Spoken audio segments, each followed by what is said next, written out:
Աստղերը հուշում են։ Ռոբերտ Քոչարյան,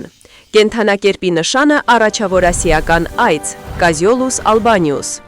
Այս համաստեղության տակ ծնվածների համար շաբաթը հագեցած կլինի տրավմատիկ իրադարձություններով։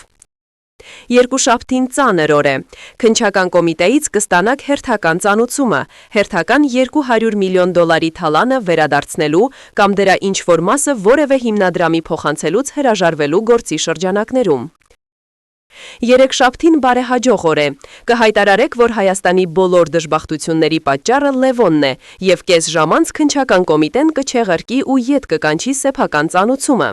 Օրվա երկրորդ կեսին այցելություն դիմացնոտային վիրաբույժին Լևոն բառը արտաբերելու ընթացքում չանայի անհամաչափ ծռմռման հետևանքով ծնոտային հոդի խախտման գանգատով։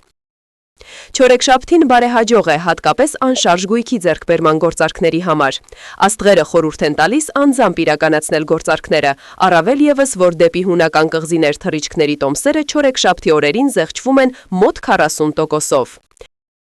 Հինգշաբթին հղի է ներընտանեկան կոնֆլիկտների վտանգներով։ ԱԺ Հայաստան խմբակցության երիտասարդ պատգամավորներից մեկը կհայտարարի, որ ինքը այդքան փողով Էգեյան ծովում ոչ թե 1, այլ 3 կղզի կառներ եւ ասածը հիմնավորելու համար կդիմի ֆիզիկական ուժի։